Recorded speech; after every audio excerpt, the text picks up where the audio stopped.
To renewable energy now, more precisely to the Renewable Energy Target. Back in 2010, the then Labor government set a target for renewable energy that 20% of Australia's electricity should come from renewables by 2020. The problem is that since then electricity demand has fallen, so the figure that they put on it, 41,000 gigawatt hours, would now represent something like 26% of the electricity market, possibly more. This government would like to reduce the renewable energy target to a more what it would call a real 20%. The renewable industry is understandably upset, and there's been this standoff.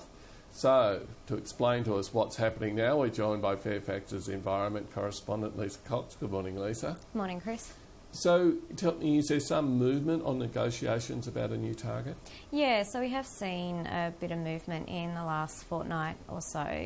Just to backtrack a little, you might recall that late last year, Industry Minister Ian Macfarlane formalised the government's position in terms of reducing the target to what they called a real 20%, which comes out at a figure of roughly 27,000 gigawatt hours annually by 2020.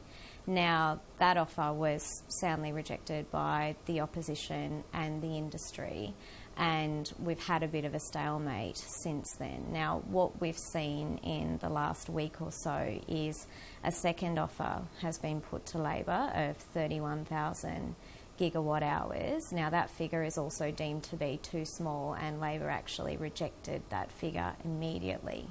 And so what has happened since last Monday is that the Environment Minister, Greg Hunt, has actually renewed talks with the industry itself and industry groups like the Clean Energy Council, the Australian Industry Group, to try and find a resolution to basically kickstart the industry again, because investment has been stalled since this review was launched over a year ago.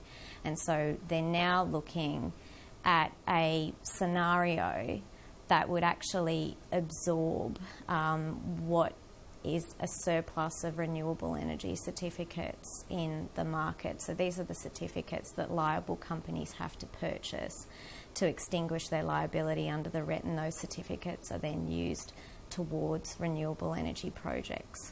So the industry, I imagine, would like to keep the original figure, 41,000 gigawatt hours, but the incentive to come to a compromise is it will unfree some of that investment. Yeah, because the target needs to be a bipartisan agreement in order for the scheme to work. If both major parties are not supporting the target, it doesn't create any incentive for investment. And so the Clean Energy Council is starting to move a little bit in order to kickstart that industry again. Having said that, we're not actually getting too much closer yet to a final figure. We'll probably see a reduction of some sort, but it's not quite clear what that final number will be. So Labor has rejected the 31,000, saying it's too small, but they are open to some sort of reduced target? Labor has consistently said that they will support the industry. So if they get a sense that the industry is satisfied with a particular outcome, they're far more likely to come to the table and accept it. At the moment, there is still a little bit of gridlock around the final figures. The government doesn't particularly want to budge from a 31,000 figure. However, the industry and Labor consistently have said that they're prepared to negotiate around mid to high 30s. So somebody's going to have to give a little, I think, still for this final figure to be settled. So if Labor is kind of, if you like, outsourced to industry, is industry united in its position? No, I think there are some differing views across the industry. There are certainly groups like the Australian Solar Council, Solar Citizens, which represents consumers, and the Australian Wind Alliance, which represents people in regional communities. They would, I think, prefer to see groups like the Clean Energy Council stand firm and not budge from a 41,000 figure.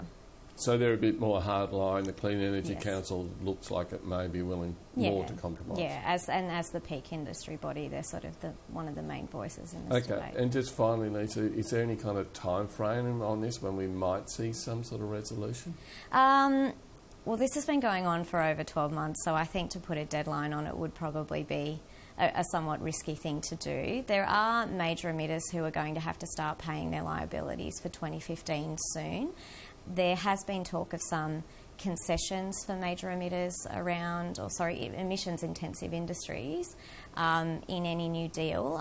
If they want to settle that prior to extinguishing that liability, we might see some movement in the next month or so, but I couldn't say for certain. Okay, Lisa Cox, thanks for your insights today. Thanks.